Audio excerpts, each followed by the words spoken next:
Hello and welcome to Switzer Investing Insights, brought to you by NavTrade. What makes a successful investor? Joining me today to discuss his 7 habits of highly effective investors, I'm joined by Peter Switzer. Peter, welcome to the program. Let's start with where all investors should start, their goals and what they're trying to get out of their investments. Exactly right. Well, the first one is you need to understand what the goal is, and you then put a plan in place to make it happen. So the goals vary from what you might want, say, for your kids or your retirement or going overseas or whatever. And once you can actually name those things, you need to quantify what you need to make them happen, and then create a plan based on what you can save and invest over a period of time. So let me give you an example. Let's imagine you could save $1,000 a quarter between the ages of 23 and 65. You thought that was a doable thing. You would actually put away of your own money $178,000 or so. That then, at the 6% return after tax, which is not a big return if you have a good plan in place, that would roll up to something like $678,000, which I think is an extraordinary performance, but it would come because you do something very unusual. Work out the goals, put the plan in place, stuck by it, and achieve the great result. So it shows you the power of compounding as well. Oh, without doubt. Let's talk about the second one, which is about using the most tax-effective structure. What do you mean by that? Yeah, I think people never ever think about this. And I think, you know, obviously some people might have to invest outside of super because they want to keep the money, maybe they use it as a deposit to buy a home. But those people who think that, oh, this is going to be my portfolio of investments that's going to make me rich over time and I want to have this when I retire, well, you should really do it inside super, because super is only taxed at 15%. Anything earned outside of super is going to be taxed at your marginal tax rate. Which could be as high as 47%. That's right. So it's pretty logical to do that. Yeah. Okay, now, also, the third one, don't be a cheapskate. You're a believer in getting the right professional advice, so just explain that. Well, look, I think particularly in the early days when you don't know much, it's a great time to go to an accountant. A lot of people, when I was young, thought negative gearing was something wrong with the clutch in their car, but the people who got early, you know, bought investment properties and have done very well over it. So insights are very valuable. Okay. Now, you're a great believer in investing for the long term, and I think this is typified by a chart we have here from Vanguard, which looks at different asset classes and the power of investing $10,000 from the 1st of July 1987 through to the 30th of June 2017, a period of 30 years. But it shows also 3 crashes: the October 87 crash, the dot-com boom of 2000, of course the GFC of Big 2009. Crashes. What's your take on this chart? Well, the thing is this is about a 10-fold improvement. It's done miles better than if you put your money in term deposits over that period of time, which of course are very safe. And I think that if you look at the chart, you see there's an upward trend. Despite the ups and downs, there's an upward trend. And as I say, the GFC crash was an enormous one.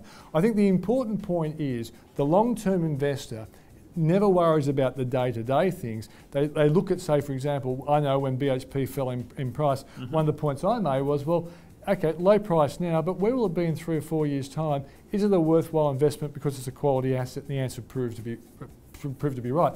So I think, as Warren Buffett said, I think a long-term investor can really take this advice to heart.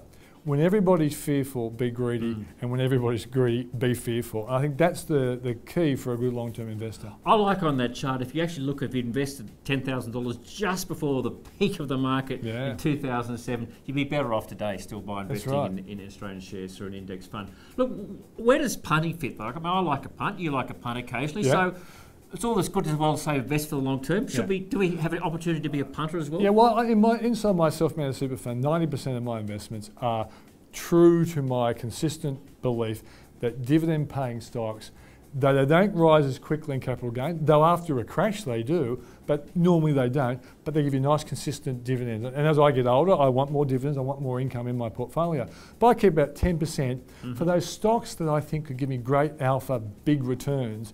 And they're often quality companies that have been beaten up by the market. And I'm taking a long-term investor point of view, but I'm thinking, okay, a little bit more risky. And see, Telstra could be like that, and it could eventually be a speculating stock when its share price even goes a bit lower. So I think you have to have that attitude to put together both your long-term and your short-term strategies. Okay, what about the investment strategy, your risk appetite, and linking that back to your goals?